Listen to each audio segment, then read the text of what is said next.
Thank you for watching, liking, commenting, sharing, and subscribing right now.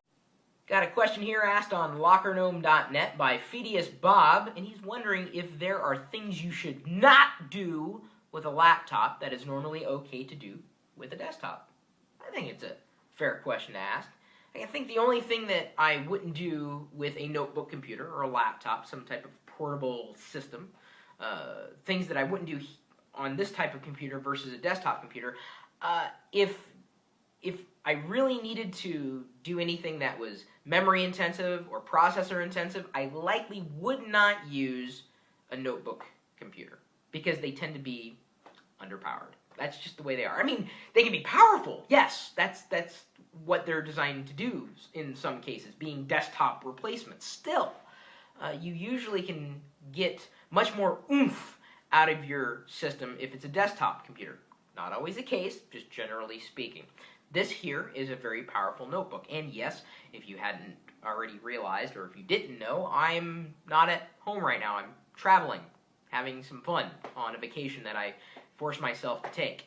So I need to use this, right? And I will use it when I have to do something that is normally something that I would do on my desktop, which tends to respond a little faster because I'm able to get a lot more out of that desktop. I have more RAM on the desktop. I have a bigger, faster CPU, at least in terms of how well it runs.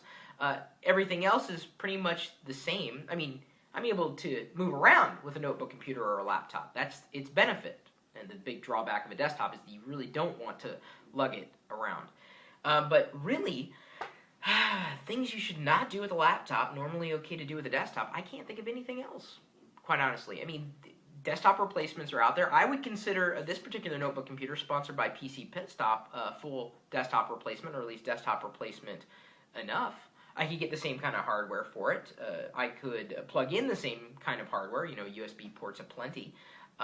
It's powerful to do the things that, or I should say powerful enough to do the things that I want to do. But if given the choice, if portability isn't a question, I'd go with the desktop because you can get more power, more bang for your buck, so to speak.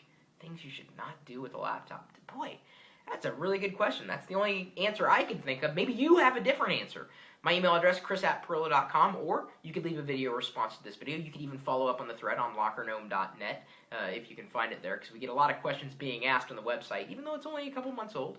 I'm happy to see that the community has embraced it. We've got a greater part of the community, geeks.pirillo.com, coupons.lockergnome.com. We also have my blog.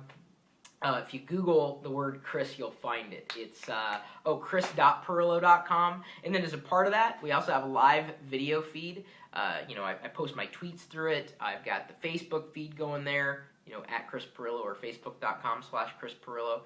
It's impossible to avoid Chris Pirillo on the internet. I'm sorry. But if you care to join us in the chat room, we are typically talking tech 24 hours a day, 7 days a week. Even if I'm not there, the video feed is always on at live.pirillo.com. We'll see you later.